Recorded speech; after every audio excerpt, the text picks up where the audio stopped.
guys, this is Akshata here. Most of you know me as Gwen, which is my maiden name, and this channel I've named it after my grandmother Angelica, who is my inspiration behind my passion for cooking. So today's video has been requested by my best friend Elona. It's a spinach fritter with some tangy sauces or palak chaat. So let's go to the ingredients and let's start. Okay, this chaat is assembled or done in two steps. The first step is frying the spinach fritter or the palak bhaji and then assembling it into a delicious mouth-smacking treat called palak chaat. So the first step, what we require for the first step is some fresh, green, clean palak or spinach leaves. What I have done is I've washed them and then soaked them in salt water for about 5 minutes and then again thoroughly washed them. Then we have to prepare a batter for which you require a nice big bowl and a whisk. And you require about 1 cup of chickpea flour or besan. To that we will add about half a teaspoon of turmeric powder or haldi and about 1 teaspoon of asafoetida, salt to taste, some water. Then when we assemble the chaat, we require some chutney, that is some green chutney. For this green chutney, I've taken some fresh coriander, again soaked it in salt water and then given it a thorough wash. Then I put that into the blender along with 3 green chilies, 3 to 4 flakes of garlic. We don't want to put too much garlic because then it gets overpowered with a garlicky taste and becomes extremely pungent. Then about half an inch of ginger, salt to taste and the juice of 1 lemon. The lemon juice helps it to retain its beautiful green color. Then I have taken some tamarind chutney too. Now this tamarind chutney is a bit of a procedure. You have to soak some khajur or dates along with some jaggery or ghul and a little bit of tamarind for about 2 hours in hot water. Then you got to smash up everything together and then strain it. But an easy option is just using a ready-made sauce. In this case it's imli pichku and the taste is amazing. My kids love this tangy chutney. I put it on my shea batata puri, my bhel, a lot of other things. Okay, and then we require some oil in a pan. Now this has to be deep fried because they're fritters. And keep some kitchen towel ready to strain the fritters. You also require some yogurt, some nice beaten up yogurt because it gives a lovely tangy flavor. To those who don't like the taste of yogurt, you can skip it anyway. So let's get on with the procedure. We'll first make the batter, fry the fritters and assemble our lovely chaat. So let's get started.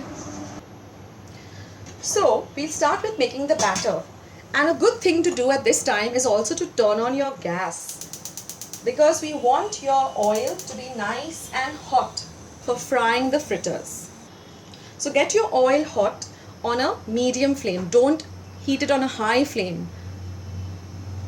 Now, in our mixing pot, we will take 1 cup of chickpea flour, also known as besan locally in India. Then we will take half a teaspoon of turmeric powder. Turmeric is very good for health and over here it gives an amazing color.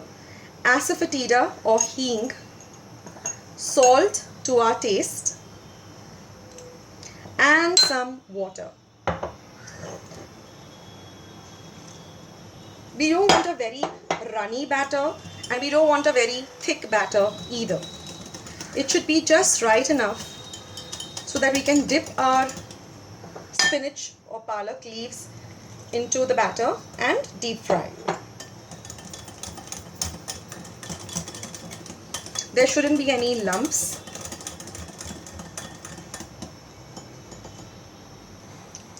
Now, a very good trick I've learned from my mother-in-law to get some crispy bhaji or fritters is when your oil is nice and hot, you take about this much of it and temper your batter. This really makes your fritters very, very crispy. In fact, this trick is used to make batata vada or batata bhaji or basically any type of fritter. But to get the crispiness, you got to put this oil in. So now you can see my oil is nice and hot. So now we will start frying our palak bhaji. What you need to do is take your palak leaf, dip it nicely into your batter and leave it slowly into the oil. Just drop it into the oil. Keep a towel or kitchen towel ready because your hands will get a little messy. You can hear the oil is nice and hot with a sizzling sound. Let it fry nicely. When it starts getting a little golden brown, you can flip the leaf.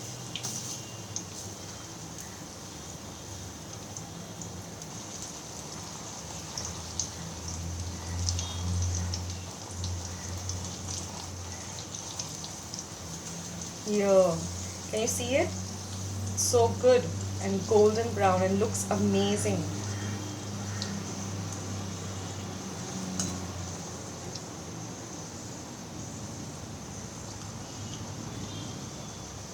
You can hold it down into the oil so that it gets evenly cooked.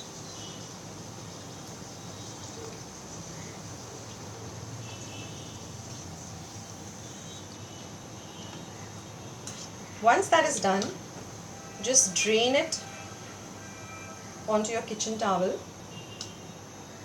I'll show you one more.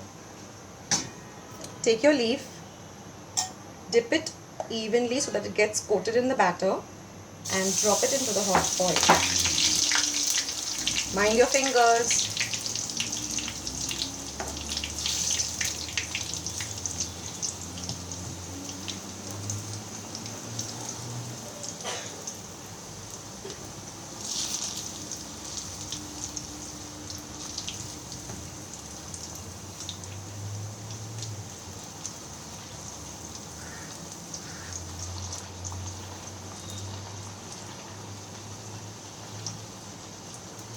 And if you find that the oil is really, starting to smoke, just turn your flame a little low. Never fry on a high flame because it remains raw from the inside and it really doesn't taste that good when it's, not properly cooked. So this is the second one. Let me fry some more and then we can go to the assembling of the chaat.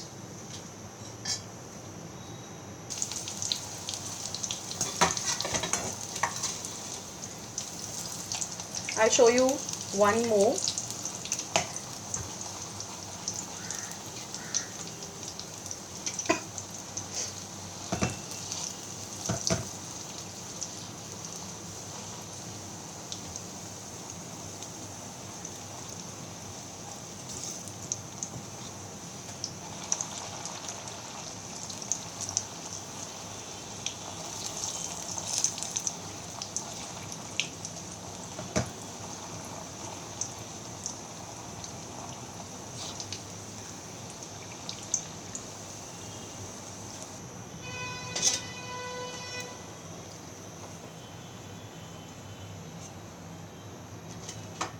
And now we will assemble it.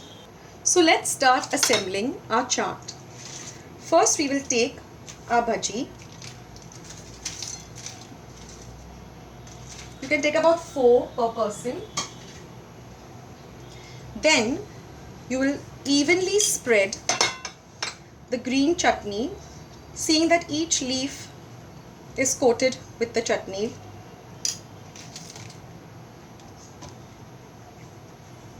Then you'll put in some lovely tamarind or imli chutney.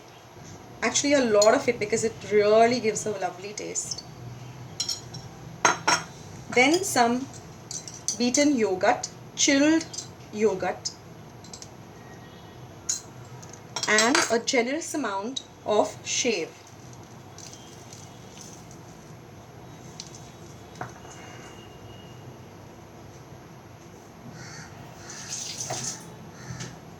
And there you have it.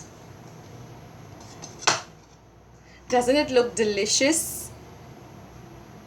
Well, if you like this recipe, please let me know by pressing the thumbs up button on the channel, and do subscribe to my channel. And once you have subscribed, click on the bell. So every time I upload a new recipe, you'll be the first one to know. So see you until next time. Take care. Bye-bye.